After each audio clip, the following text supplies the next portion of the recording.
iniciada a gravação da nossa aula do dia 26 de maio de 2021, ainda no período da Covid, aqui na P4 de Vitória, e hoje nós vamos encerrar o conteúdo sobre iluminismo e vamos iniciar o conteúdo de independência dos Estados Unidos ou Revolução Americana, que a gente vai ver na próxima aula, em seguida aqui agora, beleza? Então pega aí seu material, pega a sua apostilinha, estamos na página 24. Na aula passada, senhores, nós estávamos falando sobre os filósofos iluministas, beleza? E aí nós paramos falando a respeito do Voltaire, do Rousseau, do Montesquieu. E nós paramos nessa última parte, né? Falamos do Barão de Montesquieu, do espírito das leis, a ideia da tripartição dos poderes, né? É preciso ter poder para limitar o poder. Depois, meu velho, a gente falou do Voltaire. O Voltaire falou que o Estado tem que garantir, meu velho, os direitos que são naturais e inalienáveis do homem, né? Além disso, meu camarada, ele é um cara que defende o despotismo esclarecido. Ah, como assim? Ele falava que existia lugares que o iluminismo poderia tardar demais a chegar, já que as burguesias eram incipientes ou inexistentes. Em lugares onde não tivesse burguesia forte o suficiente para promover reformas de cunho iluminista, os próprios monarcas poderiam fazê-lo, sacou? Tanto é que eu falei que no caso do despotismo esclarecido, o Voltaire fala que o país depende do tamanho dele para você ter, meu velho, um tamanho de um governo. Ele falava que países pequenos, por exemplo, seriam muito bem adaptados a modelos republicanos. De que países de porte médio a monarquias parlamentares. E países com grande extensão territorial, o ideal seria um despotismo esclarecido, um monarca com poderes um pouco mais concentrados para conseguir chegar aos braços a regiões mais distantes, beleza? Falei que o Rousseau, ele é o mais polêmico, porque ele, com o nosso camarada Diderot, são os dois mais populares. Populares o quê? Que defendem realmente a ideia de direitos inalienáveis e naturais para todos efetivamente. Que começa a pregar a ideia de que uma igualdade só vai existir, não só ela dentro do direito, mas também, meu velho, na questão econômica, na questão social. É um camarada que vai falar a respeito de que todo poder emana do povo e dele, e por ele deve ser exercido. Se observa que essa ideia de que todo poder emana do povo, todos eles defendem, sacou? Todos eles defendem. Alguns num grau mais elitista, outros num grau mais popular. O Voltaire, por exemplo, o Rousseau é o único que fala que deve ter fim de voto censitário. Todos os outros defendem caráter censitário. Todos os outros defendem caráter elitista. O nosso camarada Rousseau é o único que vai defender uma república representativa e com voto universal, sem ser, meu velho, que ó, sufrágio universal, sem ser voto censitário. E aí chegamos, meu velho, onde a ideia do bom selvagem, que é a sociedade que o corrompe, e paramos nas características econômicas, beleza? Então fiz o ganchinho da última aula, só para a gente poder chegar. Falamos da enciclopédia, que é a síntese de tudo que estava sendo feito na época, e paramos aqui, ó, finalzinho dessa parada. Os economistas do liberalismo. Econômico iluminista. Vamos lá. A primeira coisa que você viu que até agora, olha qual que é a base dessa matéria. O iluminismo ele prega a derrubada do antigo regime. E aí na sua prova vai cair. Onde então? Derrubar o antigo regime em quê? Aí eu falei, o iluminismo é contra o antigo regime politicamente porque o antigo regime é absolutista. Então eles querem modelos mais liberais, mais representativos, mais democráticos. Tipo repúblicas e monarquias parlamentaristas. O iluminismo é contra o antigo regime do ponto de vista econômico. Aí você fala, por quê? Porque do ponto de vista econômico, o absolutismo ele é mercantilista, ele é monopólio, ele é pacto colonial, ele é controle de mercado, pode crer? E já os iluministas vão falar o seguinte, não, liberalismo aí também, laissez-faire, desde que faça, desde que passa, porque o mundo gira por ele mesmo. E também é contra o antigo regime socialmente. Quando eu falei com vocês que no antigo regime você tem uma sociedade de privilégios, uma sociedade de ordens. Ah, como assim? Clero e nobreza têm privilégios e não pagam impostos. Enquanto burguesia e povo não têm privilégios, não têm participação política e são os pagadores de impostos do país. Então os caras querem leis e direitos que sejam iguais para todos. Então combate mesmo. O iluminismo é um míssil mesmo para derrubar o antigo regime, sacou? E nós chegamos nessa parte econômica. Pregavam a liberdade econômica em oposição às intervenções mercantilistas. Acreditavam na existência de leis naturais que regulavam a economia. o detalhe mais interessante é que boa parte desses economistas aqui, meu velho, são economistas europeus, ingleses e franceses, pode crer? E que esses camaradas, eles não são os que vão ter a maior quantidade de colônias no processo inicial de grandes navegações. Nas grandes navegações, quem pega as melhores terras, meu velho, naquela época, é Portugal e Espanha. A França, a Inglaterra, vão chegar tardiamente nesse processo. Eles vão ter colônias? Vão ter colônias, mas vão ter que ir pro pau por elas. E quando eles passam, meu velho, a ver as suas colônias se tornarem independentes, igual, por exemplo, o que a gente está vendo aqui, é concomitante com o que vai estar acontecendo na próxima matéria, que é a independência dos Estados Unidos. Aí você vai ver um negócio curioso. A Inglaterra não queria de forma alguma perder as 13 colônias dela. Beleza? O governo não quer perder as 13 colônias. Mas os filósofos liberais, economicistas da época, aprovavam de que o colonialismo deveria acabar. Mas quando que isso passa a ser divulgado num grau maior? Depois que a Inglaterra perde as 13 colônias. Então, tipo assim, enquanto eu tenho colônia, eu defendo o colonialismo, pode crer? Eu defendo o liberalismo econômico para a colônia dos outros. Tanto é que você viu que seu tio Serlon em História do Brasil. Qual foi o primeiro país que reconheceu a independência do Brasil? Estados Unidos. Sacou? Com base em quê? Com base na doutrina Monroe.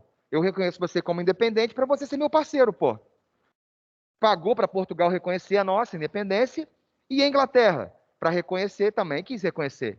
Exigiu a prorrogação dos tratados de 1810 por mais 15 anos e o tráfico tinha acabado até 1830. Acabou acabando em 1831 com a Lei Feijó. Mas não funcionou, virou lei para inglês ver. Mas se observa, depois do momento que a Inglaterra perde as 13 colônias, ela passa a defender o liberalismo econômico, o fim do pacto colonial e o processo de independência no mundo inteiro. Aí você fala, por quê? Porque ela já começava a despontar como um país para a Revolução Industrial. Se existe pacto colonial, não posso vender, pô. Por que os senhores acham, por exemplo, que no processo de independência do Brasil, Portugal tinha uma efetiva forma de fazer o Brasil voltar a ser colônia? Se a Inglaterra apoiasse. E Portugal contou que a Inglaterra ia ajudar. A Inglaterra, obviamente, não falou não, mas se manteve neutra. E por que ela fez isso? Porque o contrário seria idiota. Se ela apoia o Brasil voltar a ser colônia de Portugal, Portugal queria voltar com um pacto colonial. A chance da Inglaterra, então, perder uma série de privilégios de mercados no Brasil era imensa. Então eu faço o quê? Vou me manter neutra, porque aí eu não perco nem Portugal, nem perco o Brasil. Mas ao me manter neutro, o Brasil consegue ficar independente e eu consigo ser parceiro dele da mesma forma. São interesses econômicos. Então observa que aquela elite que defendia o colonialismo agora é uma elite burguesa que passa a defender o fim desse colonialismo, desse privilégio. Sem a intervenção do Estado, a economia se autorregula pelas leis de mercado. É lei de oferta e procura, livre concorrência, livre cambismo, sacou? E aí vamos às duas escolas, que é o que vai cair na prova para você quando fala disso. Nós temos a escola francesa, que é chamada de fisiocrata. Essa escola francesa chamada de fisiocrata vai ter aqui, ó, o Quesnay, o Gornat, o Turgot, Necker, John Necker, todos franceses. Por isso que é a escola francesa, seu imbecil. E aí, Ronde? E aí esses caras vão defender o quê? A fisiocracia fala o seguinte: todo o poder vem da natureza. Aí você fala, todo o poder vem da natureza, ficou uma parada parecida aí. Heróis do Zodíaco, cavaleiros, alguma parada. Que parada é essa de que todo o poder vem da natureza? Toda a riqueza vem dela. Tudo que você vê, tudo que você está usando nesse momento, na visão de um fisiocrata, teve uma origem natural. Ah, como assim? Essa mesa, essa cadeira, essa lâmpada, esse quadro, esse piso, tudo, a sua roupa, toda ela viria da exploração do meio natural. Essa é a visão básica de um fisiocrata.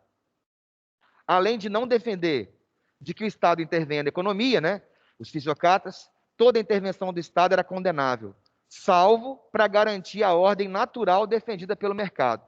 Olha que detalhe interessante esse aqui, velho. Essa frase aqui, por exemplo, é uma frase que você fala assim, o capitalismo ele quer a liberdade? Quer, mas tem que ter limites para essas liberdades. Aí você fala, por quê? Porque a liberdade é de comércio, de ter livre concorrência, lei de oferta e procura, pode crer? Só que se passar a acontecer concentração demasiada num setor, esse setor pode quebrar os demais setores e acabar com uma das bases do capitalismo, que é a livre concorrência. Vocês conseguem perceber isso, velho? Por isso que quando você vai ver lá na frente comigo, e também já deve ter visto em geografia, formação dos conglomerados econômicos mais à frente, holdings, trusts, cartéis. Aí você fala assim, por que que um trust vai ser legal? Ou um trust? Porque passa a monopolizar o setor. E só ele que vai ganhar, os outros vão perder.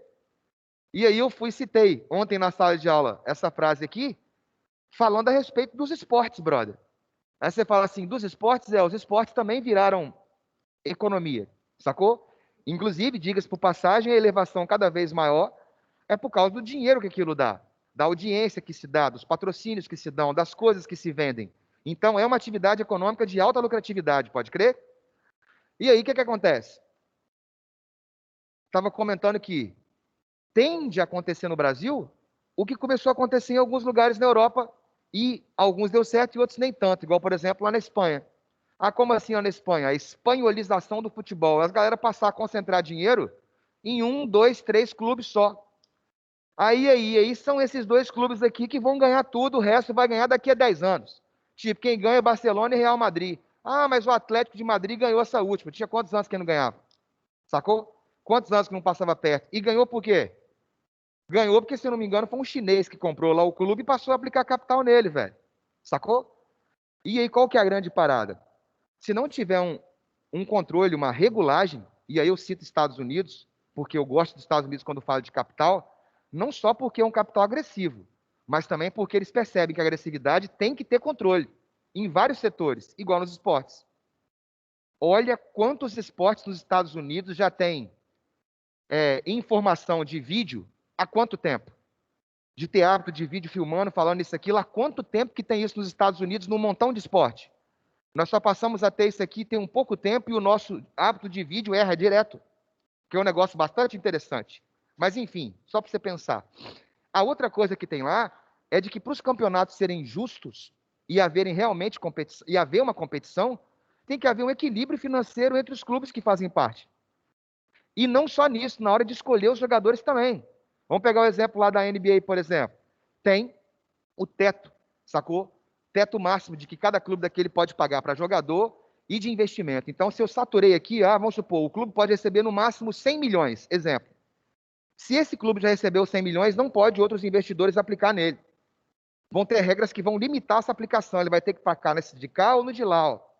Aí você fala, por quê? Porque se todo mundo passar a aplicar só nesse aqui, ele vai ter um potencial de ganhar tão grande que ele vai ganhar todos os campeonatos, em todos os lugares, em tudo. Aí você fala assim, e aí simplesmente vai ser um monopólio que vai destruir os outros clubes. E destrói o próprio esporte. A diversidade dele. Ah, por quê? Porque os outros clubes vão começar a entrar em decadência. Já que isso aqui passa muito mais na televisão, todo mundo quer investir só nele, ele vai ter muito mais dinheiro, muito mais retorno, já era. Aí foi o exemplo que eu citei, por exemplo, aqui do Flamengo, do Palmeiras, sacou? No Campeonato Carioca mesmo. Quem vai assistir? Só flamenguista. Aí você fala assim, por quê? Porque eles vão ganhar com certeza. Você imagina que o investimento do clube é maior do que todos os outros clubes juntos. Como é que você concorre? Sacou? Você não concorre, você participa. E chega uma hora que você participando só para tomar, você cansa. E aí você passa a ver outra coisa, ou passa a se desinteressar por aquilo, é o natural. Busca outro esporte. Aí você vê os camaradas que via futebol. Agora eu não vejo futebol mais não, agora eu assisto beisebol. Agora eu vejo basquete dos Estados Unidos. Pode perguntar para ele o time dele que você vai ver qual que é. Ah, por quê? Porque parou de ganhar, não ganha mais nada e nem vai ganhar. E o cara percebe as perspectivas de que, tipo assim, ó, mais dinheiro naquele, mais e mais e mais e mais e mais, você vai entrar para competir para quê? E lá, como eu estou te falando, isso é regulado. E com outro detalhe. Olha como que a gente é. O time que mais ganha é o time que mais vai receber dinheiro, é o time que mais vai ter os jogadores mais massa, né? Aí você fala, essa é a lógica. Não, não é. Aí você fala, não, não é, não, não é. Olha de novo nos Estados Unidos. Quais foram os times que ficaram em último lugar? Ah, foi esses três aqui? Olha como que é lá no basquete, o draft, ou o draft. O que que vai acontecer?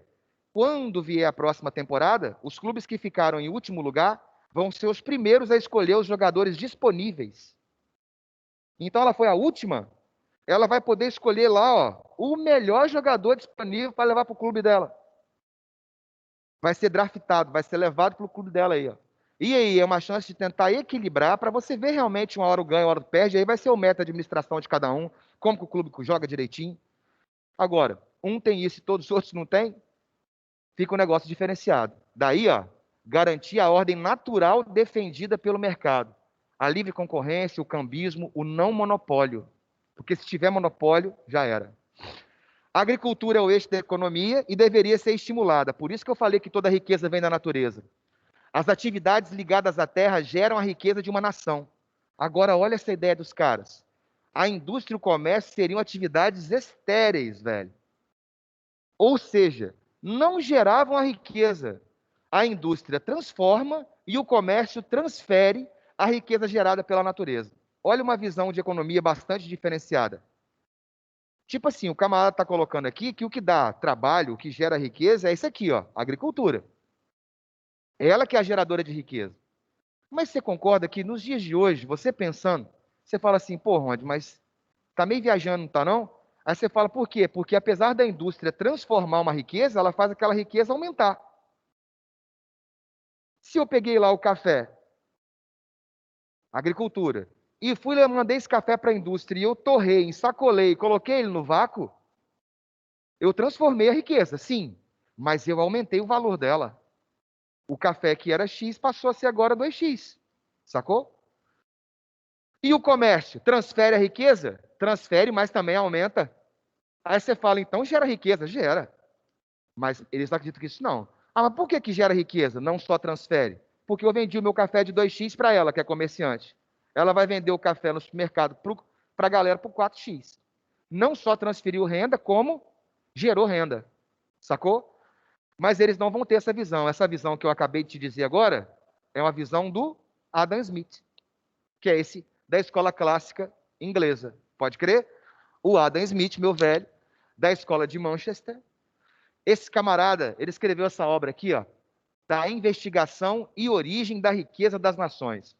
Eu acho massa porque o camarada ele passa a ter um projeto, sacou? Tipo assim, por que que um país fica rico? Por que que um país se desenvolve? E ele não ficou sentado no banco de uma cadeira só pensando. Muitos vão só pensar e vão chegar a ideias muito interessantes. O Adam Smith foi um camarada que não só pensou, ele andou para ver.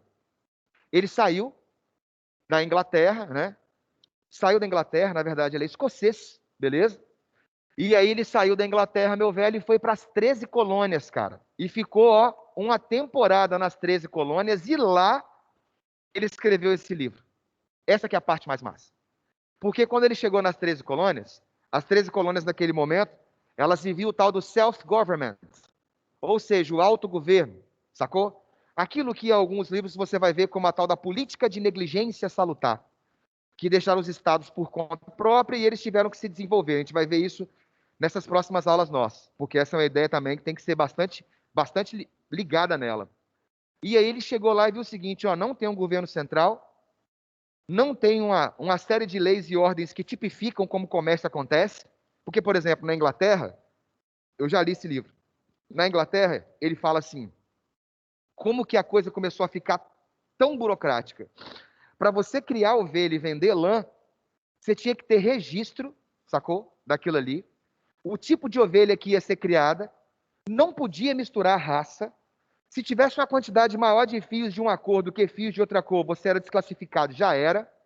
Tinha uma série de imposições à criação, que tipo que é, que lã que é, e eu posso dizer que tem umas assim até hoje.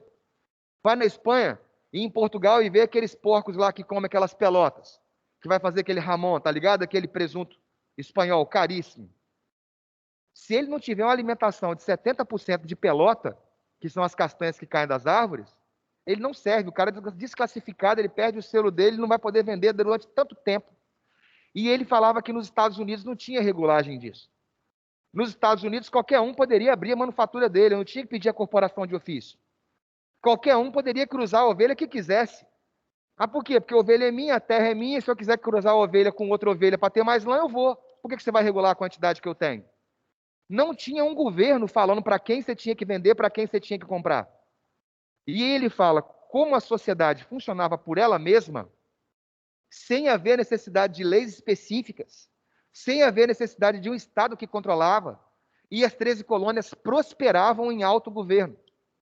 De lá que ele vai ter essa ideia da livre concorrência, do livre cambismo, do fim do monopólio, do autogoverno, da diminuição da presença do Estado regulando a economia. E o detalhe mais massa, né?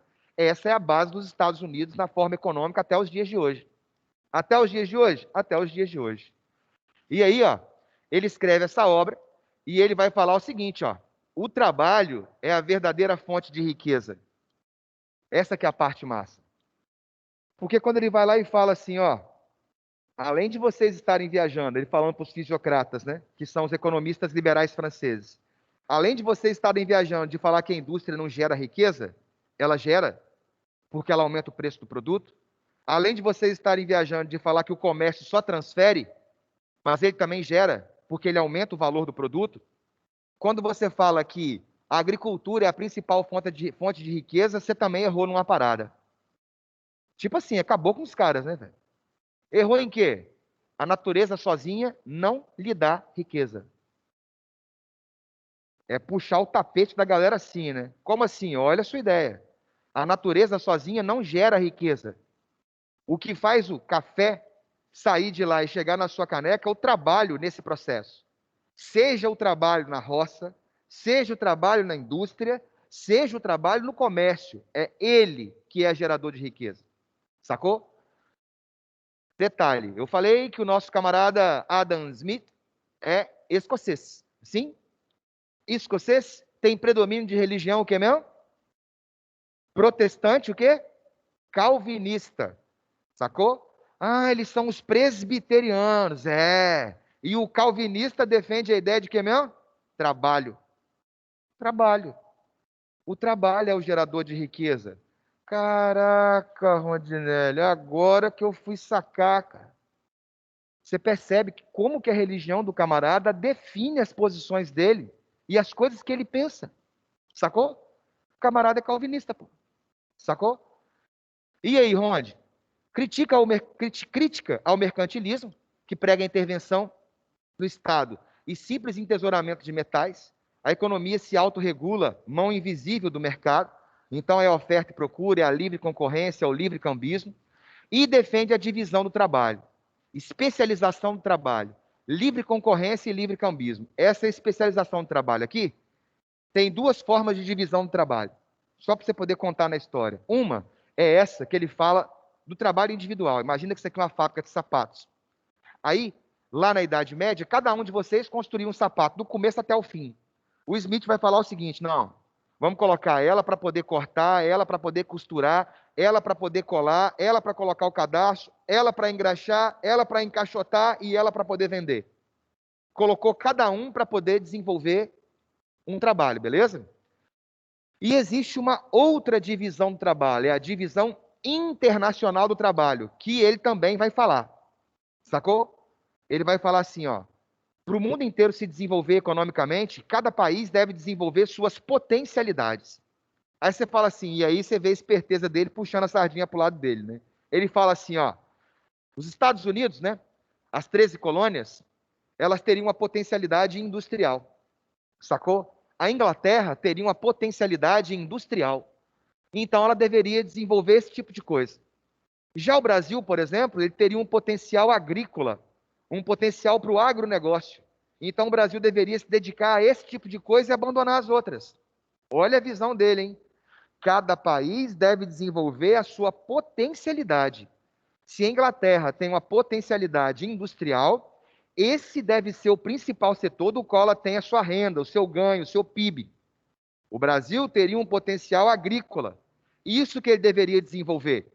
Aí você fala, mas aí não deveria desenvolver a indústria? Na visão do nosso camarada Adam Smith, não. Aí você fala, por quê? Porque na visão dele, na hora que tivesse as trocas internacionais, haveria um equilíbrio entre aqueles que produzem os industrializados ao seu máximo e aqueles que produzem os agrícolas ao seu máximo. O industrial desenvolveria toda a sua potência e o agrícola desenvolveria toda a sua potência. E haveria um equilíbrio nas trocas internacionais. Aí nós discordamos dele, né? Aí você fala assim, por quê? Porque, pô, fica produzindo só soja aí, compra trator que você vai ver o que, é que vai acontecer. Tá me entendendo, meu velho? Fica produzindo só pedacinho e bolinha de ferro e compra as frigideiras, pô. Foda, sacou? Mas aí ele está fazendo isso por quê? Porque ele já está tendo um pensamento da Inglaterra, né, velho? Puxando para o lado dele. E aí, pequeno trecho do Adam Smith, né? Contrapõe lucro à renda, pois geram racionalidades e modos de vida distintos. Aí você fala de novo, ó. O que é lucro e renda? É massa. O lucro você passa a ter a partir do momento que você trabalha. Sim? A renda, meu velho, é aquela que você simplesmente já tem o negócio e só a explora. Só a explora? Só a explora. Pensamento econômico, vamos lá, que já foi. Despotismo esclarecido, eu já falei, mas vamos passar rapidinho. Já falei do despotismo esclarecido na aula passada. Eu falei que o déspota é aquele camarada que toma reformas de caráter iluminista antes que o iluminismo faça no seu país. Então, ao mesmo tempo que o despotismo esclarecido traz a ideia de que o próprio rei pode fazer as reformas, você tem que imaginar que os últimos reis absolutistas que vão cair são déspotas esclarecidos. Para ficar fácil de você sacar essa parte da matéria, basta imaginar o seguinte. Eu falei hoje que o iluminismo quer derrubar o antigo regime, quer derrubar o rei. Se você é o rei de um país e sabe o que o iluminismo pretende fazer, você não vai fazer nada. Você vai simplesmente deixar o movimento crescer e derrubar você, sacou? E aí o que passa a acontecer é de que alguns desses monarcas passam a estudar o iluminismo e passam, inclusive, a seguir alguns iluministas, como Voltaire, que fala do despotismo esclarecido. E ele vai estar falando o quê? O iluminismo não prega a tripartição dos poderes? O próprio rei vai lá e divide o poder em três: executivo, legislativo e judiciário. O iluminismo não prega o fim dos monopólios? O rei vai lá e acaba com o pacto colonial. Ou o rei vai lá e acaba com o monopólio de uma companhia.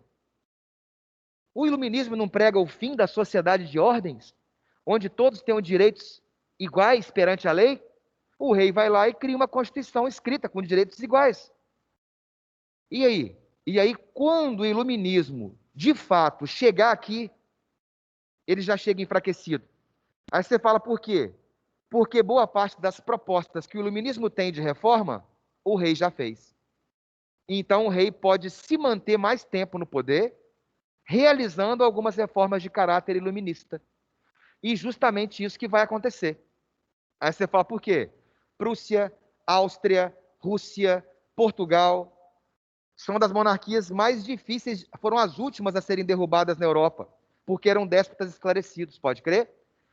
Inspirados em Voltaire, tipo de país onde a burguesia não era forte, como eu te falei, o suficiente para promover as mudanças. Então, se a burguesia não consegue, que o rei a faça.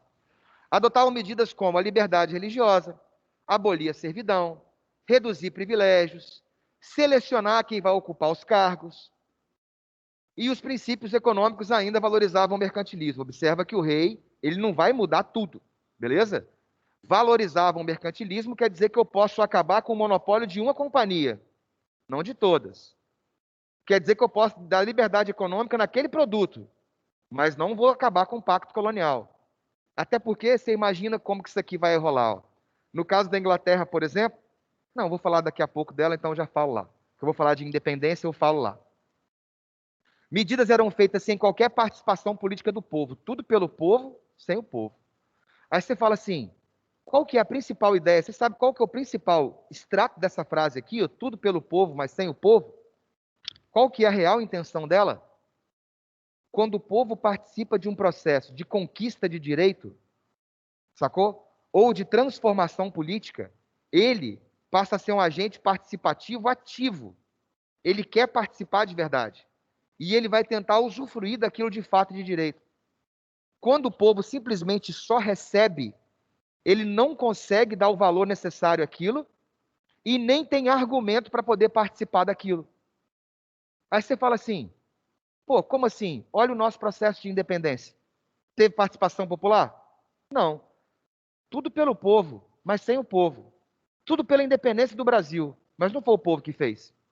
Como não foi o povo que fez o processo de independência, ele será incluído politicamente ou economicamente na monarquia? Não. Sacou como é que é?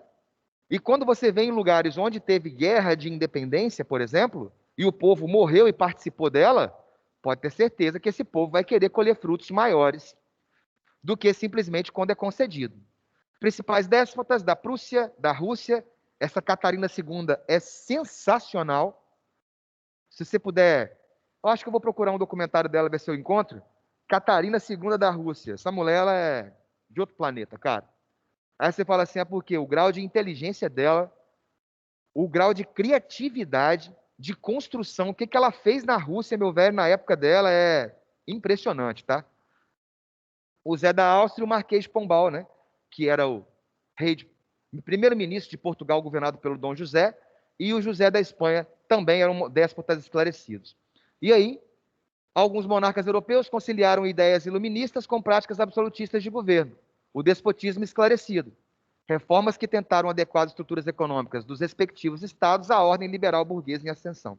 Beleza? E aí, senhores, olha só, para poder fechar essa parada, você tem que começar a sacar, começar a entender de que. Agora eu vou começar a espelhar outra parada, ver se tem dúvida aqui. Não, nenhuma dúvida, show de bola. Vou começar a espelhar já os próximos. Você observou então, velho? Cadê? Iluminismo não, aula 27, não. Que essa. Você já viu uma revolução de base burguesa, que foram as revoluções inglesas. Você viu que com a Revolução Inglesa você tem o lançamento das bases do iluminismo, com John Locke.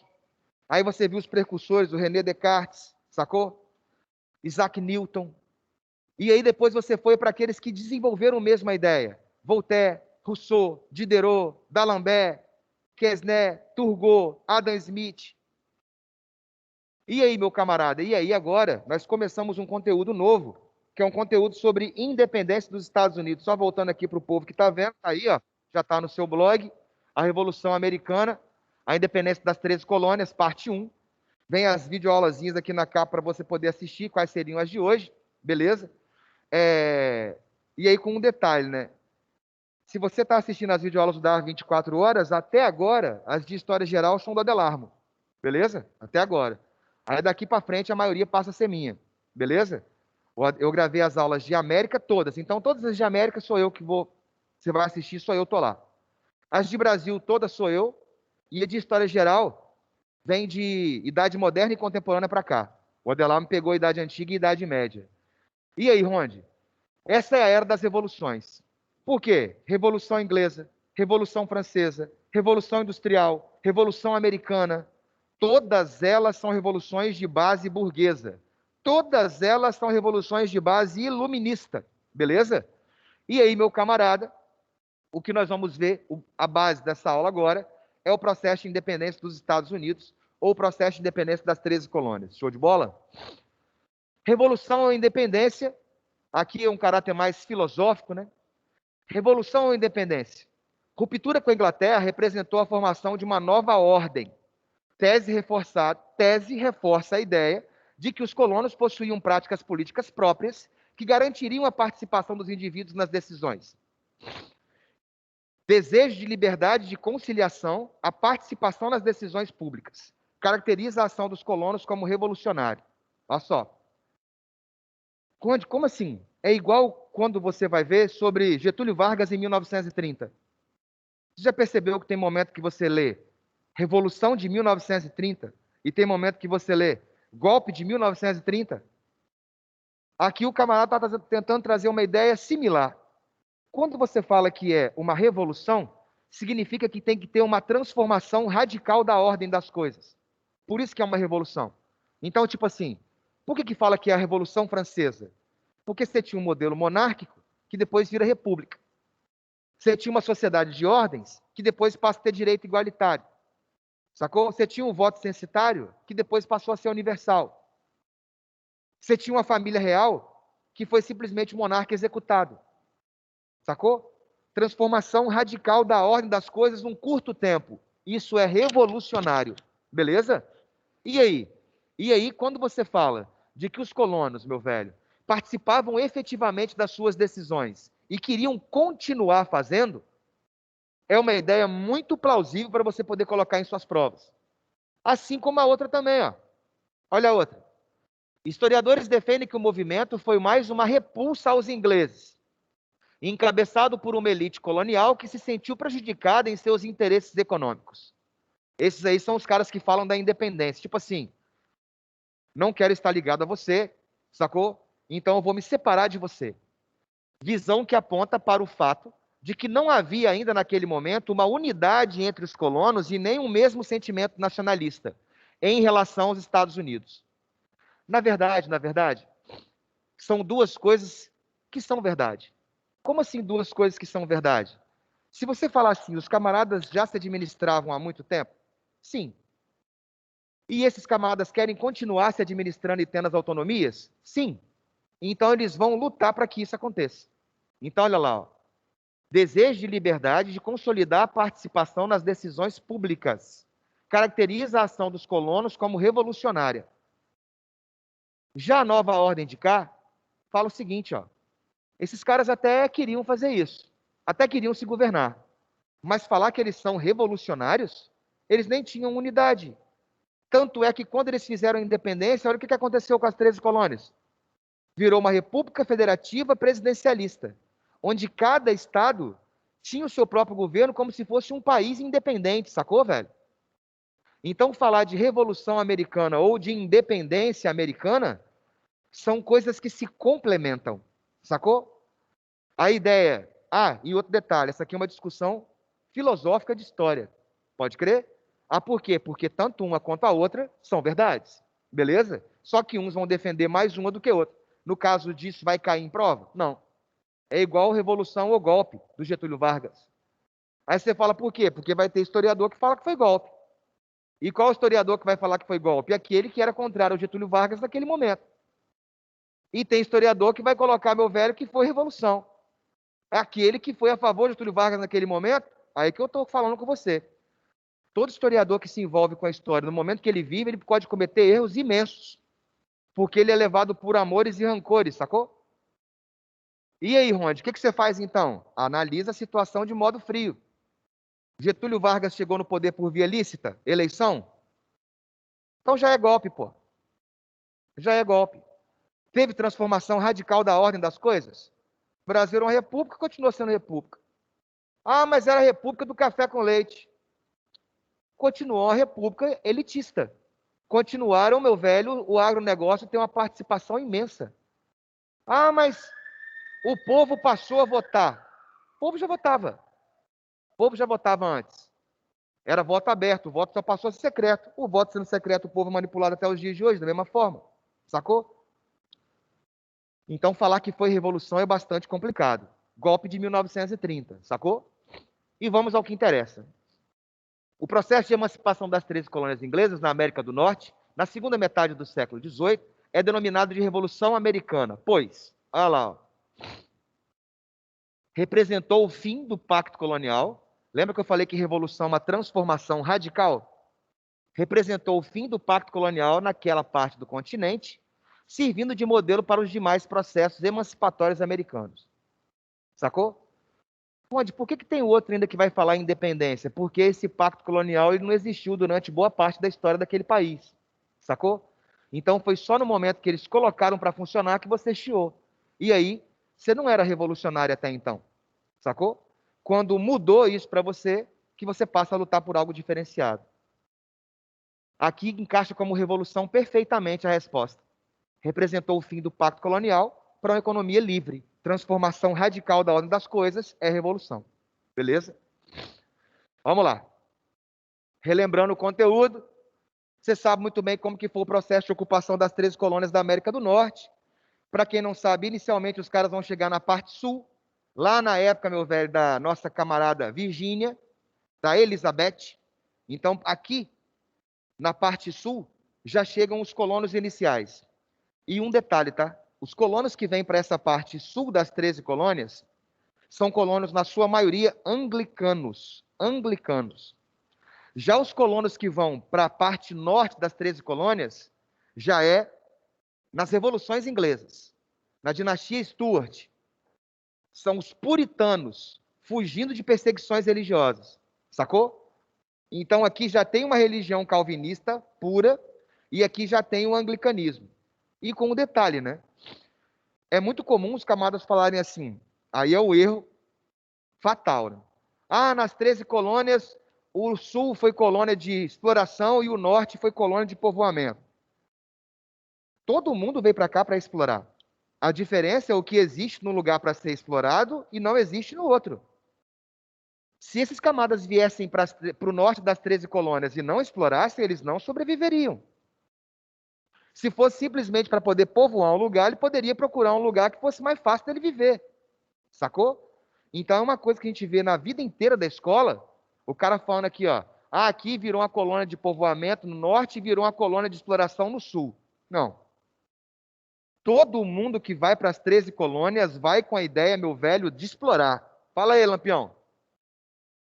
Lampião, cara de osso, chegou, coçou o saco e saiu, você viu? Deprimente ele. Eu que ele ajeitou o saco ali ainda. Chegou, psh, psh, psh, deu uma mexida na pelinha e foi embora. Que filho da puta, né, velho? Mas enfim. Vamos continuar. Depois eu quero até ver essa gravação, como é que ela ficou legal. E aí, ô, meu velho? O que que vai rolar então? Vamos lá. Os peregrinos chegaram no barco Mayflower, né? Quando iniciaram o processo de colonização da Nova Inglaterra. E eu posso te falar uma parada bastante substancial. Os primeiros contatos dos europeus com os brasileiros não, com os indígenas, foi um contato predominantemente amistoso. E isso traz a ideia de que possivelmente aqueles indígenas nunca tinham tido contato com brancos. Então, tipo assim, eu vou entrar na porrada com um camarada se eu nunca vi, nunca me fez mal nenhum. Os caras que vão desembarcar na América do Norte, eles vão ser recepcionados, meu velho, na porrada. E aí, Ronde? E aí, já tinha se levantado a ideia de que por haver um atrito tão forte nos primeiros contatos dos indígenas dos Estados Unidos, da América do Norte com os colonos, é porque eles já teriam passado por uma experiência negativa tempos antes. E isso, meu velho, já foi comprovado historicamente que foi mesmo. Vikings passaram no norte da América do Norte. E o contato deles com as populações nativas não foi um contato positivo. Até porque, se imaginar viking, explora, escraviza, leva. Então foi um encontro bárbaro.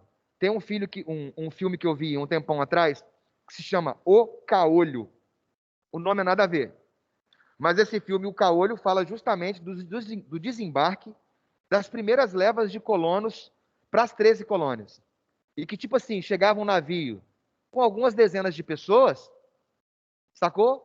Facão, enxada, espingarda, a roupa do corpo, uma quantidade de grão, um casal de galinha, um casal de porquinho, sacou? E ia começar a viver ali, velho. E você tinha tribos indígenas que viviam ali de milhares de pessoas. Então você vai ter comunidades que chegam nessas embarcações e elas simplesmente vão ser pulverizadas. De que, tipo assim, o navio deixa a galera aqui e vai embora, né? E aí, daqui a 90 dias, o navio volta, por exemplo, trazendo mais gente ou trazendo produtos, né, para a galera. Não tem ninguém. A vila foi incendiada. Não existe resquício de nada. Aí você fala por quê? Porque o grau de agressividade com relação aos colonos lá foi muito significativo desde o primeiro momento. Sacou? E vamos às diferenças, ó. Olha essas diferenças aqui para a gente poder entender qual que é. As colônias do norte e do centro, ou seja, pegando aqui, ó, as colônias, meu velho, de Pensilvânia para cima, que é centro e norte, são colônias que já têm um clima mais temperado a frio. Essas colônias que têm um clima de mais temperado a frio, são colônias que não vão ter que desenvolver plantations, não tem como desenvolver plantations.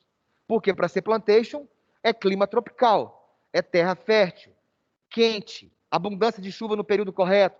Então observa, ó, regiões da Nova Inglaterra, você vai ter nessas terras do norte e centro pequenas e médias propriedades, policultoras, voltadas para o mercado interno, com trabalho livre e servidão por contrato, ou servidão por contrato. Essa aqui foi uma questão do Enem há 3 anos atrás, ó. Servidão por contrato. O cara colocou o que era isso aí. E aí você imagina, por exemplo, que boa parte desses camaradas estão indo para o norte, para o centro, estão fugindo de guerra religiosa. Beleza? Como que esses caras vão parar aqui? O que é essa servidão por contrato?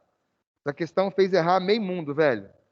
E, na verdade, o que era? Imagina que a nossa comunidade está sendo perseguida na Inglaterra, beleza?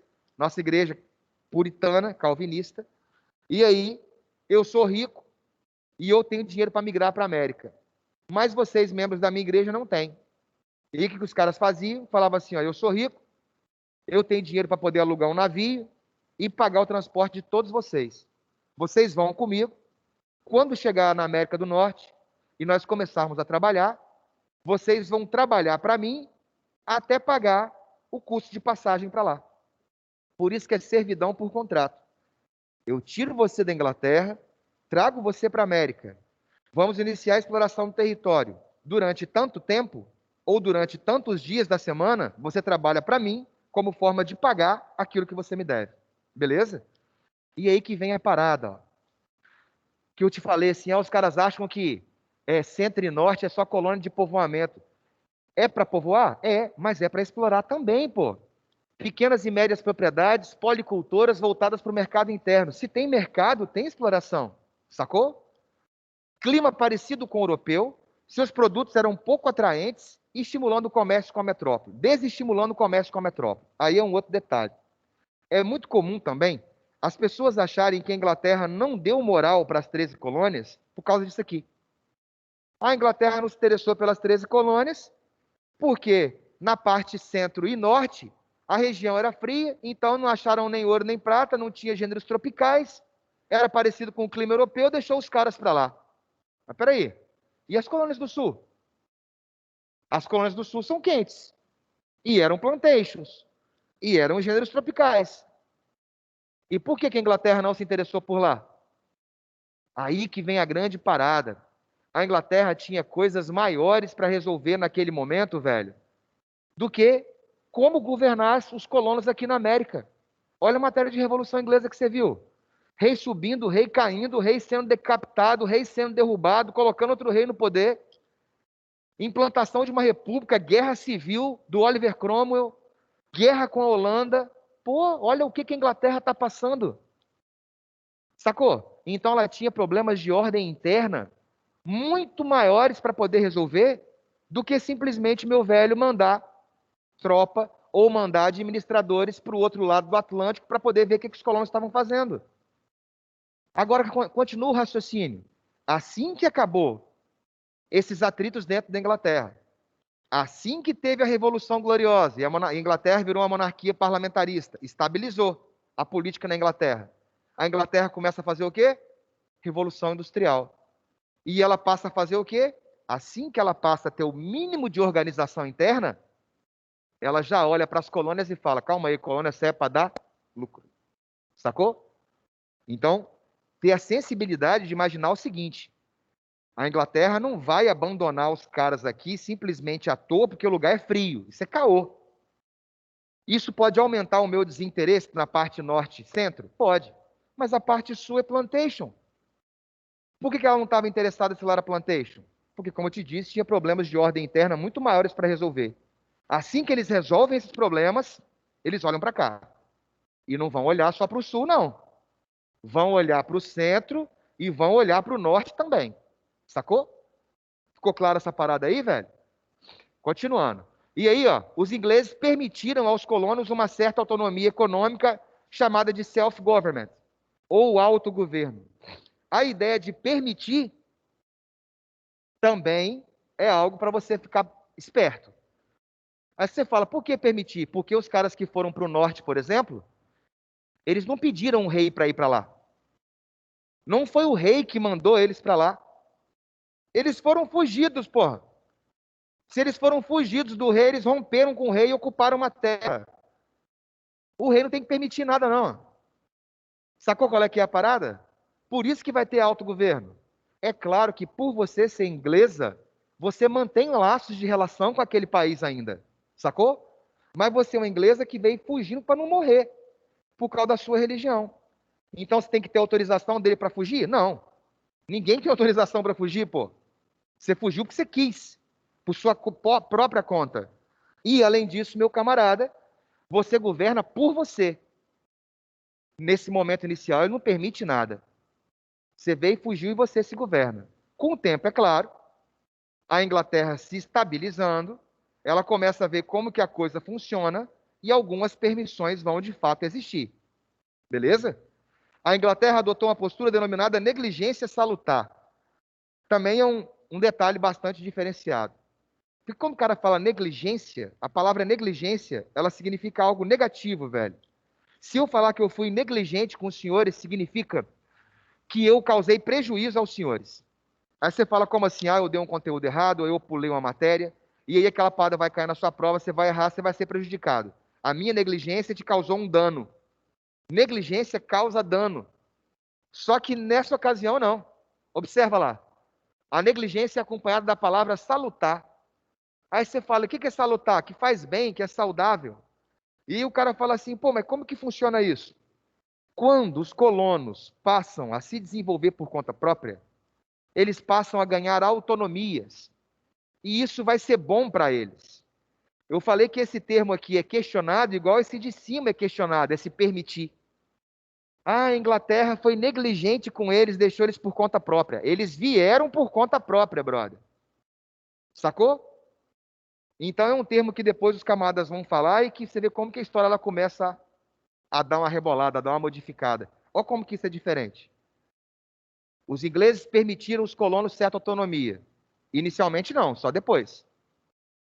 Porque eles vieram sozinhos e se governavam. Não pediram para fazer. Fizeram porque quiseram, sem autorização. A Inglaterra adotou uma postura denominada negligência salutar. A Inglaterra não é que ela fala assim, eu voluntariamente vou abandonar vocês para vocês se governarem. No momento inicial, ela nem sabia onde os caras estavam, sacou? E aí vem a parada. Mas quando eu sou negligente, quer dizer que eu não te dei atenção, eu deixei você viver por conta própria. Isso que é o sentido da palavra. E quando você passou a viver por conta própria, isso foi salutar para você. Porque você passou a se administrar, passou a se organizar, passou a se governar. Sacou? E isso vai ser fundamental para você adquirir experiência para se tornar independente no futuro. Já as colônias do Sul, observa aí, ó, existência de grandes propriedades monocultoras voltadas para o mercado externo. Predominava a mão de obra escrava de origem africana. Na ocasião aí, meu velho, você tem as colônias com nome de mulheres, né? Virgínia, Maryland, Carolina, são as áreas quentes. Área quente, tem possibilidade de gênero tropical, vai ser plantation, não tem choro nem vela.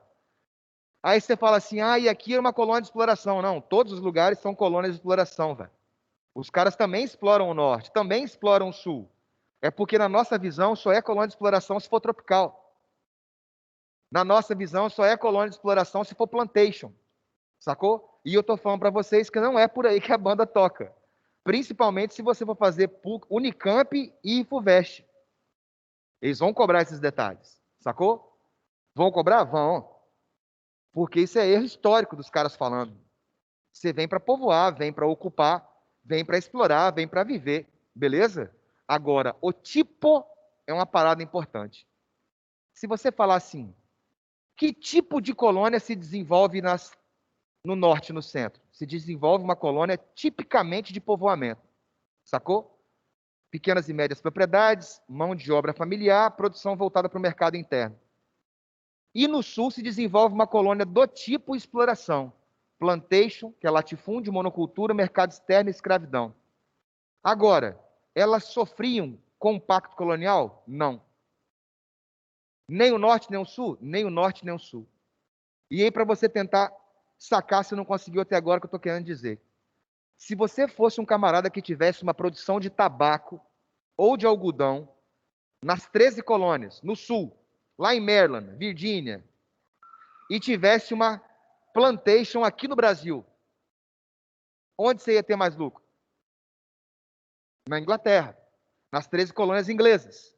Aí você fala, por quê? Porque lá não existia pacto colonial. Aí você fala, não existia pacto colonial? Não. Nem no sul? Nem no sul. E por que que não existia? Como eu te falei, a Inglaterra tinha problemas mais importantes para resolver durante boa parte da sua história. Quando começou a dar lucro, tem um documentário que fala também sobre o tabaco, velho. O tabaco, ele foi o primeiro produto que fez os Estados Unidos aparecer no mundo para a Inglaterra. Sacou? E diga-se por passagem, os caras roubavam planta de tabaco para poder levar, para poder conseguir ter semente, para poder multiplicar a produção. Quase todas as plantas são assim, as que vão ter mercado grande. O tabaco vai ser uma. O cara que tivesse uma plantation nas 13 colônias ia ter muito mais lucro do que o cara do Brasil, porque o cara das 13 colônias não tem pacto colonial. Ele podia comprar e vender para quem ele quisesse. Simples. Sacou? E aqui, o domínio da metrópole é efetivo sobre qualquer tipo de atividade econômica. Qualquer tipo de atividade econômica. Sacou? E lá não. Lá você vai ter o autogoverno, lá você vai ter a negligência salutar. Você se governa, você faz por você mesmo. A conquista colonial inglesa resultou no estabelecimento de 3 áreas com características diversas. E aí, em relação às chamadas colônias do Sul, baseava-se uma economia escravista voltada principalmente para o mercado externo de produtos como tabaco e algodão, plantations. Então, questão facinha. E entre as independências que os colonos tinham, nós temos essa aí, ó, o comércio triangular. O comércio triangular é mais uma prova cabal de que não existia pacto colonial. Sacou? Porque às vezes você imagina de que a metrópole só quer comandar atividades grandes, igual plantation de cana, tabaco, algodão, o ouro, a prata. Não. A metrópole, se ela for de exploração, ela vai controlar tudo, até aquilo que você consome na sua casa. Olha na história do Brasil, por exemplo. Na região mineradora, ninguém poderia produzir nada, nem plantar, nem criar, nem fabricar. Se vocês fossem para a região mineradora do Brasil, você não pode ter uma horta, não pode criar uma galinha, não pode fabricar um tecido, nada disso. Aí você fala, e aí? Até atividades econômicas básicas são proibidas. Você vai ter que trabalhar só no ouro. O que você vai comer, beber e vestir vai ser a metrópole que vai vender para você. Olha como que o domínio é total. Não só nas plantations, não só na mineração, mas no cotidiano da sua vida. Você pode abrir uma loja? Não. Você pode abrir uma produção disso? Não. E no caso da Inglaterra, com as 13 colônias? Pode. As 13 colônias, a parte norte, conseguia produzir tudo? Você viu que o clima é de temperado a frio. Os caras não vão conseguir produzir tudo que eles tinham necessidade, de forma adequada. Então, aquilo que eu não consigo produzir de forma adequada na minha propriedade, eu posso fazer comércio com outro lugar. Coisa que no Brasil não podia. E aí, exemplo, os camaradas vinham das 13 colônias, saíam das 13 colônias e vinham aqui na América Central, ó, nas Antilhas, e buscavam aqui melaço. Melaço, meu velho, é um derivado da cana-de-açúcar.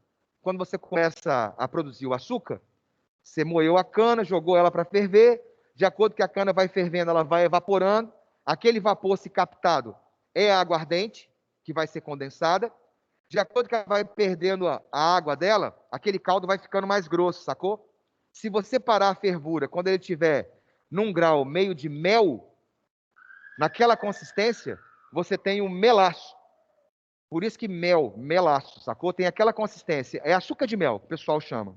Eles pegavam esse melaço, velho, e levavam para as 13 colônias e lá faziam rum.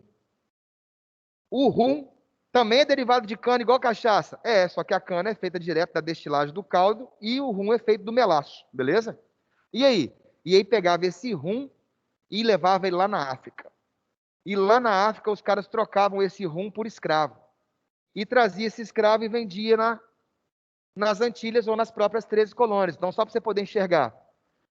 Eu vinha na América do Central e pegava melaço e levava para as 13 colônias. Esse melaço virava rum e levava para a África. Trocava esse rum na África por escravos. Trazia os escravos ou para as Antilhas ou para o meu próprio território. Sacou? E dessa forma, eu conseguia ter basicamente tudo. Olha lá, peixe, madeira, gado, comprava melado, açúcar, conseguia escravo, conseguia madeira, conseguia tecido. Tudo através de comércio triangular, internacional, desde o começo. Aí você fala, então o Adam Smith vai ficar encantado com um negócio desse. Vai, pô. Os caras fazem comércio de nível local, fazem comércio de nível internacional, não tem regulagem do Estado inglês, agem por conta própria, compram e consomem aquilo que eles querem, na quantidade que eles querem, que é definida pelo próprio mercado. Tem quantas pessoas, vou comprar tanto. Produzir tanto, vou vender para quem? Daí ele escreve aquele livro do Laissez-faire, Laissez-passer, A Riqueza das Nações, a origem e a riqueza das nações. E aí, Ronde? Os escravos eram vendidos nas Antilhas ou colônias do Sul, como eu falei, e as leis inglesas de navegação não eram aplicadas às colônias do Norte. Observa aí, meu camarada, que eles poderiam comercializar livremente. Show de bola? Quando o comércio colonial começou a concorrer com o metropolitano, surgiram os atritos, levaram à emancipação das 13 colônias. Na verdade, não só quando o comércio colonial começa a concorrer, mas quando a Inglaterra passa também a ter a necessidade de ter mais mercado. Olha a frase que eu falei. A Inglaterra até então não explorava de forma drástica as 13 colônias porque ela tinha outros problemas de ordem interna para resolver. Assim que ela resolve os problemas de ordem interna, pacifica a política, implanta a monarquia parlamentarista, faz o Bill of Rights, o rei não manda sozinho, o parlamento passa a ter uma categoria burguesa grande, promove a acumulação primitiva de capital, lança as bases da Revolução Industrial, passa a produzir em larga escala. Pô, velho, que época é essa? Essa é a época da primeira etapa da Revolução Industrial. E aí? E aí a Inglaterra passa a ter cada vez mais necessidade de ter mercado. Sacou? Ah, então não é só porque os colonos passaram a se desenvolver e concorrer com a Inglaterra, não. Não. A Inglaterra se desenvolveu numa Revolução Industrial e precisava muito mais de mercado. Sacou? A Inglaterra fez Revolução Industrial, as 13 colônias não. Ah, por que elas não fizeram? Porque ela comprava um produto, levava para outra e vendia, pô. Elas não estão produzindo em larga escala para concorrer com a Inglaterra.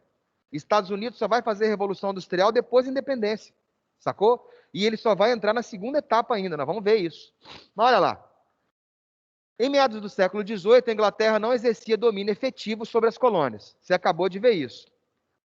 Self-government, negligência salutar, comércio triangular, livre navegação, livre governo. Os colonos desenvolveram uma administração própria, escolhiam seus representantes para os cargos públicos e tomavam decisões políticas. Então se governavam. A mudança de postura em relação às colônias decorreu de dois fatores básicos. Um eu acabei de citar, a Revolução Industrial. Passa a produzir em escala, precisa de matéria-prima em escala, precisa de mão de obra em escala e, principalmente, mercado consumidor. E a Guerra dos 7 Anos, que nós vamos falar agora. O que vai ser essa Guerra dos 7 Anos? Não há necessidade de você saber as particularidades da Guerra dos 7 Anos. Você tem que saber ela numa ideia conjuntural. Essa Guerra dos 7 Anos foi uma disputa entre a Inglaterra e a França por territórios que hoje compõem boa parte do que é o Canadá. Sacou? Norte dos Estados Unidos e o que é o Canadá. E na época também tem uma série que mostra a disputa de ingleses e franceses. Tem no Netflix aquele camarada que fez o Khal Drogo do Game of Thrones. Chama Frontier, o nome da série.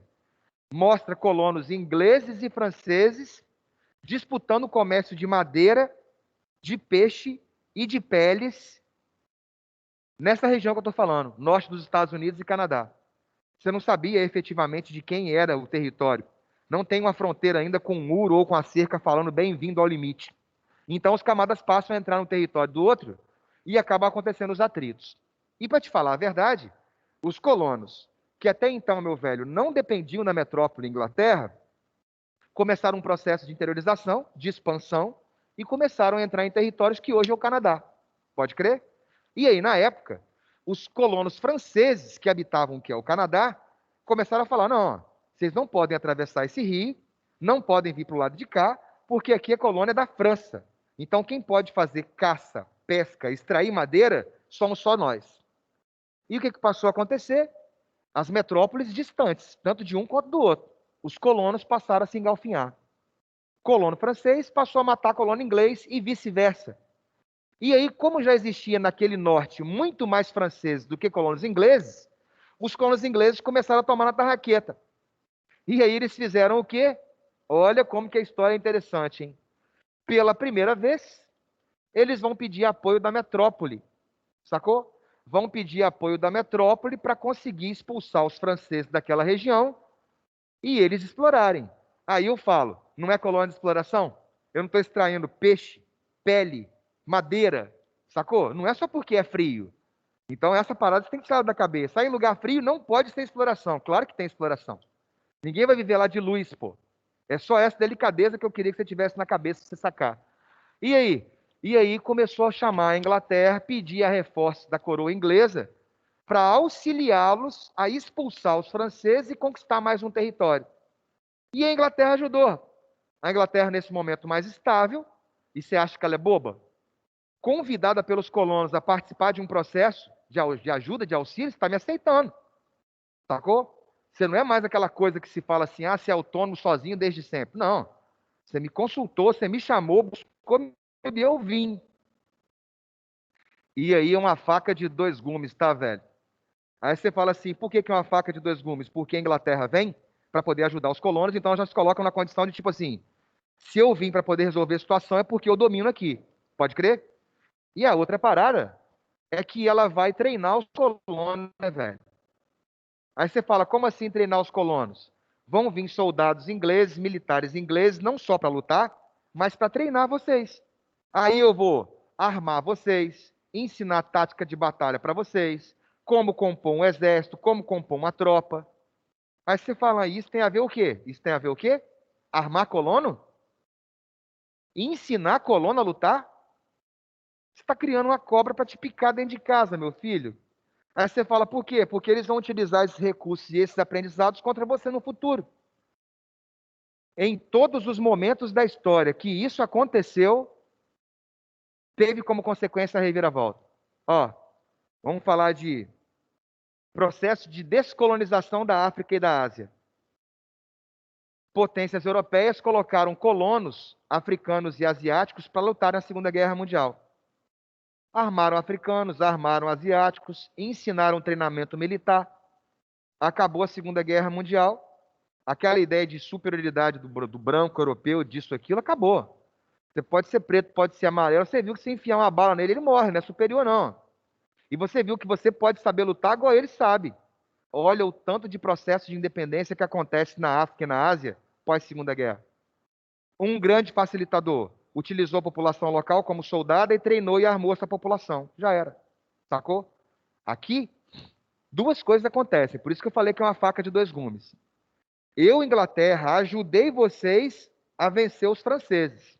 Eu quero algo em troca.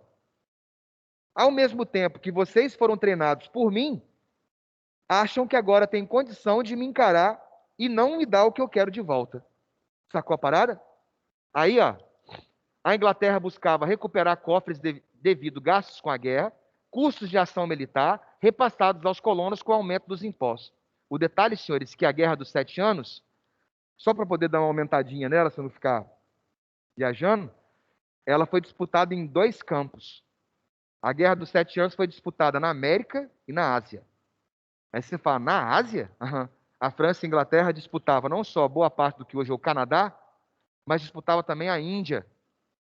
Ah, é? É, e aí que toma a Índia. E é aí que toma boa parte do que vai ser o norte dos Estados Unidos hoje, sacou? E aí a Inglaterra fala, ó, eu ajudei vocês na guerra, mas eu gastei muito com essa guerra. Armando vocês, treinando vocês, mandando tropas, mandando munição, mandando mantimento. Então eu me descapitalizei. Eu preciso de me recapitalizar. E aí vem a justificativa dela. Como eu gastei com vocês, agora vocês têm que retribuir. E como que vocês vão retribuir? Pagando impostos. Se até então você não pagava imposto, você achava a sua metrópole massa. Se a sua metrópole passa a cobrar de você, você já não acha ela tão legal mais. É o famoso mexeu no bolso, já era. Mexeu no bolso, já era. Isso em todo momento da história. De novo, vamos para a história do Brasil. Olha o período nassoviano, do Maurício de Nassau, no Nordeste brasileiro.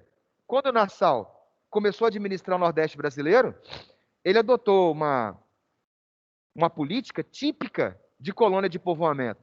Diminuiu o imposto, deu liberdade religiosa, reurbanizou o lugar, sacou? Melhorou tudo.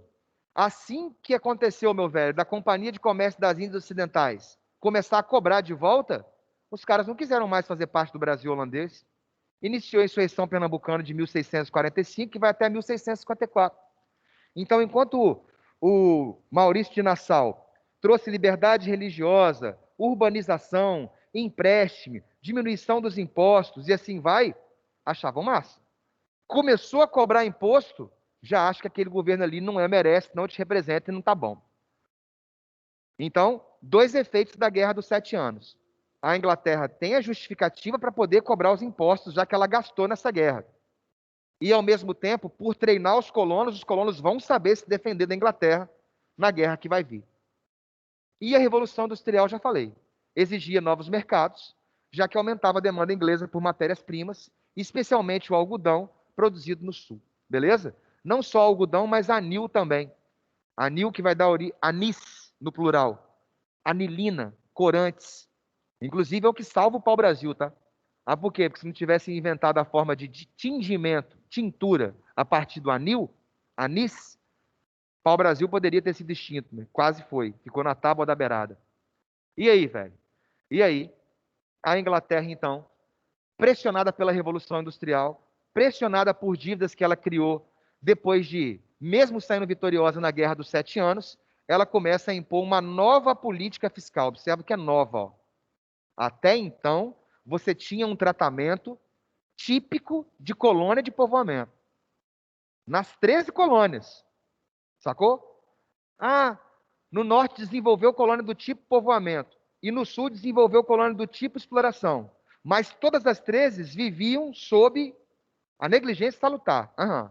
Todas as 13 viviam no alto governo. Uhum. Todas as 13 eram tratadas como se fossem de povoamento. Uhum. E aí agora eu passo a cobrar dos caras. Quem nunca pagou, quando passa a ser cobrado, é osso, tá? E quando cobra, o cara muda. Eu lembro quando eu era moleque lá na escola, tinha biblioteca. Aí os caras pegavam um livro na biblioteca e o livro fazia aniversário na casa deles. Sacou? E eu lembro que a biblioteca sempre diminuía a quantidade de livros porque o pessoal pegava o livro e não devolvia. E não acontecia nada, né? Aí quando eu fui fazer UFES aqui, olha lá como é que é. Pegou o livro, marcou quantidade de dia. Não entregou no dia, multa. Sacou? Multa. R$ 1 por dia, R$ 2 por dia. Aí você fala, e aí? E aí aquele livro que você ia enrolar para ler, você tem um prazo maior, um prazo menor. E se você ultrapassar esse prazo, meu velho, tem multa para você pagar. E mesmo se você ultrapassar o prazo e não quiser pagar a multa, você vai ter que ir na biblioteca de novo para renovar o livro para poder continuar com ele. Te dá mais trabalho. Sacou? E aí, meu velho? E aí o pessoal normalmente agrada-se disso? Não, não se agrada. Quando passa a cobrar alguma coisa, quando passa a cobrar uma multa, quando passa a cobrar uma grana, o camarada tende a reagir. O parlamento inglês decidiu impor uma nova política fiscal, lógica intervencionista do mercantilismo. Eu quero fazer uma colônia dar lucro. Para isso que ela serve, para complementar a economia da metrópole.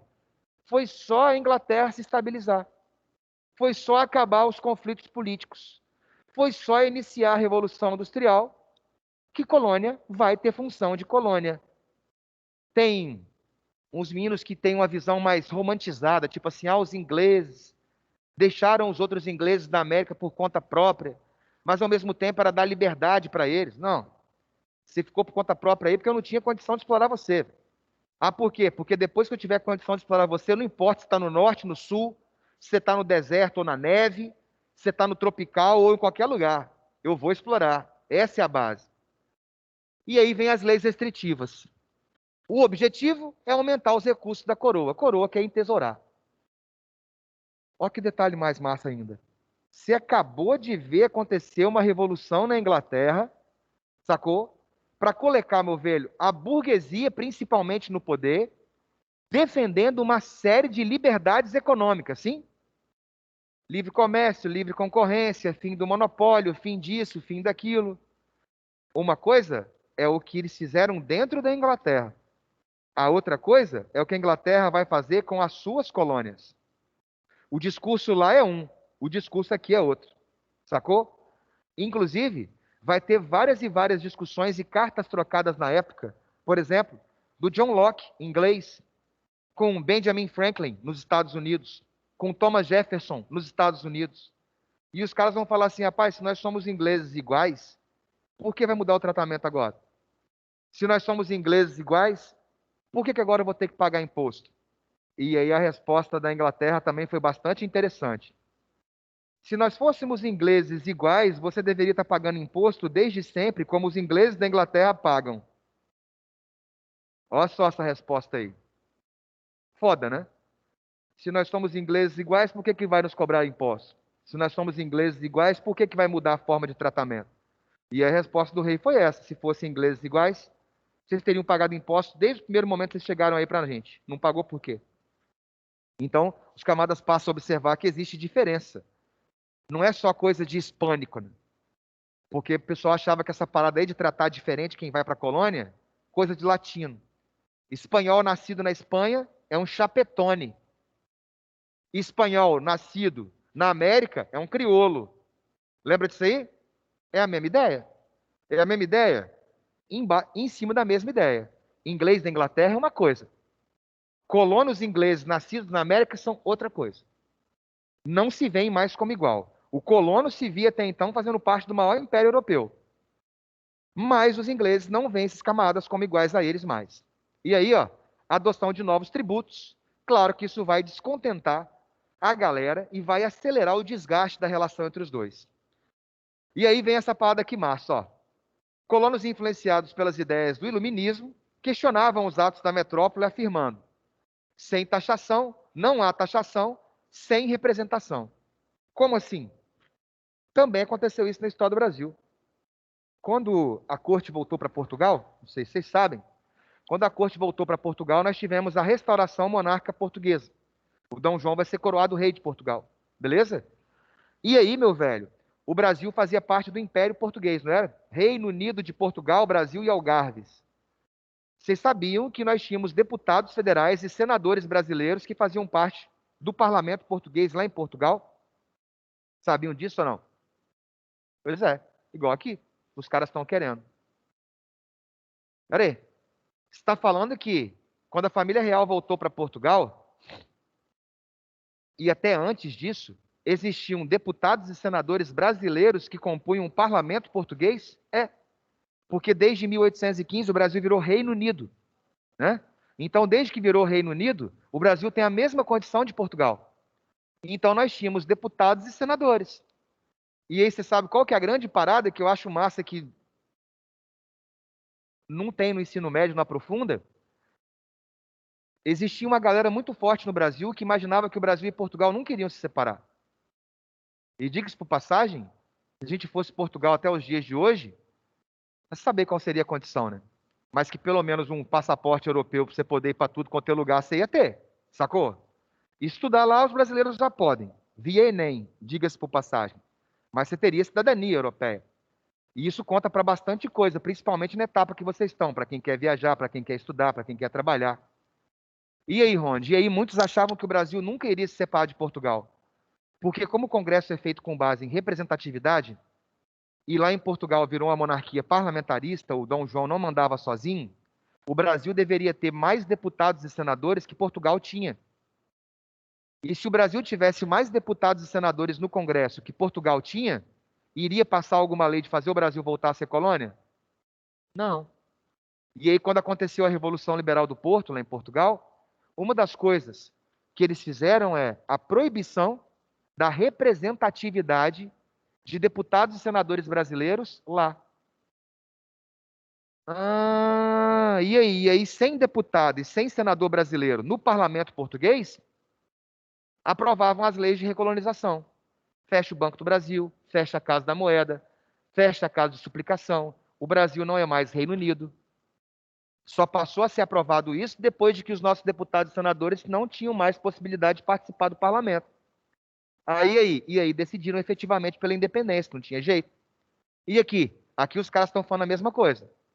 Vocês só podem aprovar alguma coisa com relação a nós se nós formos consultados para isso. E como que a gente vai ser consultado para isso? Nós temos que fazer parte do parlamento inglês. Somos cidadãos ingleses ou não somos? Se nós somos cidadãos ingleses, somos da coroa britânica, eu tenho que ter participação política. Então, não há taxação sem representação. Ou, sem representação, não há taxação. Não pode fazer uma coisa por você mesmo. Os caras vão pegar, velho, não só as ideias iluministas, mas vão pegar o próprio Bill of Rights. Você não pode criar uma lei ou um imposto sem consultar o parlamento, beleza? Aí eles falam, mas nós não estamos sendo representados no parlamento. Nós queremos ser, beleza? E aí?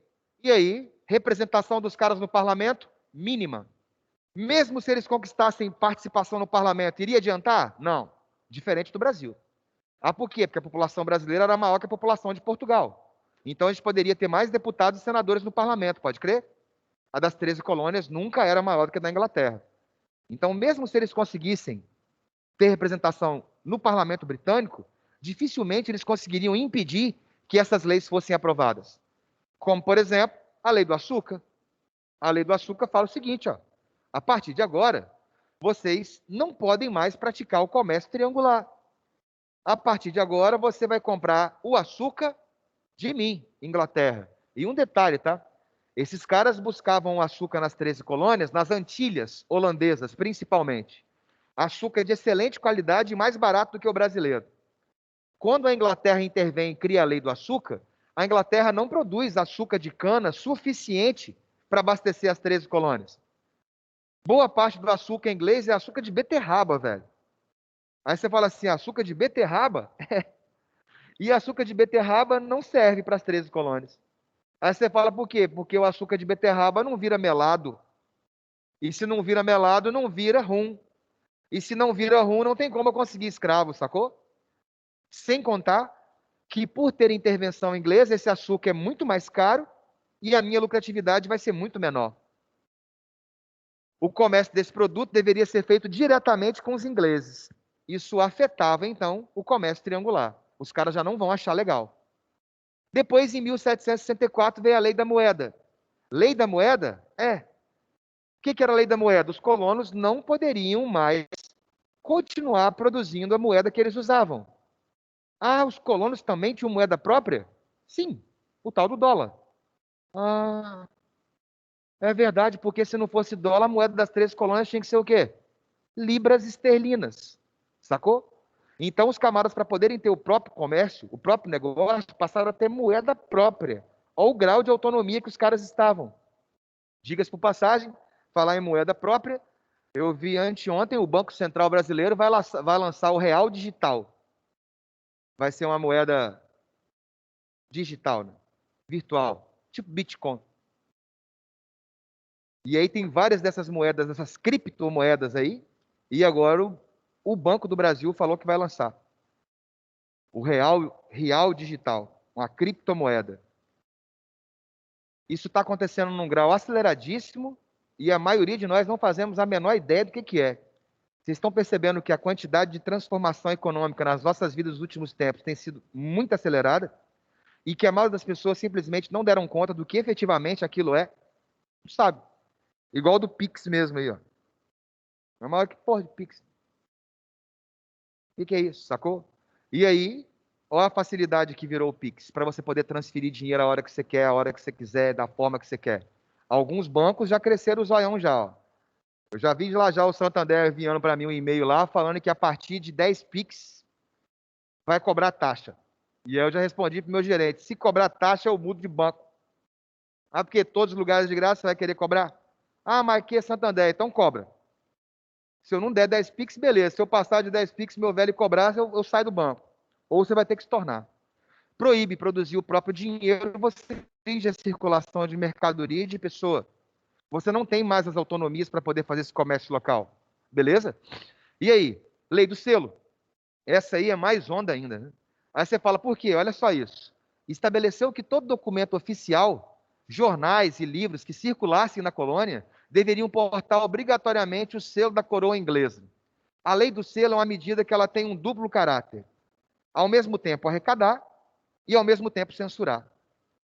Então, basicamente, o selo, o valor do selo dependia do tipo de coisa que você queria. Eu acho interessante no caso deles, porque eles não vão proibir efetivamente, sacou? Eles vão falar, você pode ter acesso, mas você tem que pagar. No caso do Brasil era proibido. No caso do Brasil era proibido você ter aqui, meu velho, qualquer tipo de imprensa. Poderia publicar revista, jornal, livro. Não poderia, proibido. Aqui a metrópole está falando, ó, você pode até consumir isso, mas você vai pagar. E de acordo com o tipo de livro ou o tipo de coisa que tivesse ali, o valor do selo era elevadíssimo. Aí você fala assim, mas por que isso? Porque isso era vendido na Inglaterra, livremente. Não poderia ser vendido livremente na colônia. Então, para você não tirar o livro de circulação, continuar vendendo ele, se você quiser, você vai ter que pagar. E ter que pagar muito. Não vai ser caro, não vai ser barato. Basicamente, a população não lê nem o que é de graça. ler o que vai ser pago é quase impossível. Então, à medida que ao mesmo tempo arrecada, porque cobra sobre tudo que vai ser publicitado, e ao mesmo tempo ela é censurativa, beleza? Porque inibe as pessoas de terem acesso a obras desse caráter iluminista, beleza? Essa selagem implicava no pagamento de taxas da metrópole e também era uma forma de censura imposta pela coroa britânica. Show de bola? E aí vieram os atos Townshend. Townshend. Esse camarada, meu velho, era o primeiro-ministro da Inglaterra na época. Daí, atos Townshend. O que esse cara fez? Decretado pelo ministro Charles Townshend, impostos sobre os produtos importados como chá, vidro, chumbo, papel, corante. Ele simplesmente foi eleito primeiro-ministro do parlamento inglês nessa época, com uma proposta clara. Aí aqui mistura história inglesa com história americana. O parlamento que elegeu o Charles Townshend, ele foi eleito com a seguinte proposta: se eu virar primeiro-ministro, as 13 colônias vão ser colônias de fato e de direito. Tudo vai ter cobrança de impostos.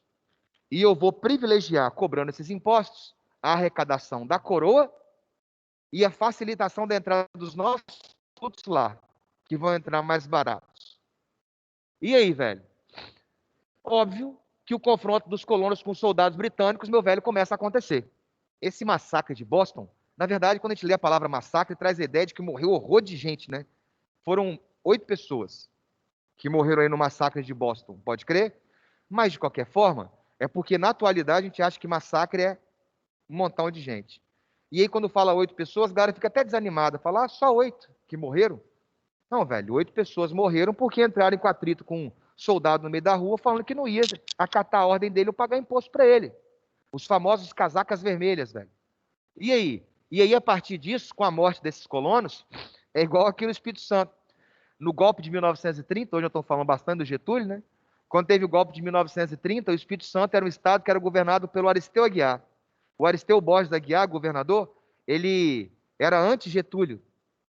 E aí, no dia que estava acontecendo o golpe de 30, a galera apoiadora dele chamava Revolução, foram para frente do Palácio Anchieta para pedir para o governador apoiar o governo do Getúlio Vargas.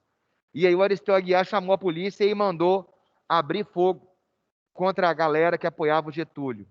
Foi o massacre de fevereiro. Morreram 4 pessoas. Sacou? Tá até bastante, né? Em vista de Vitória, o tamanho aqui de gente, olha como que vai ser. Esse não é qual? É o meu mesmo? Não pode crer. Na próxima aula, então, eu começo com o massacre de Boston. Valeu, galera? Show de bola. Beijo pra vocês.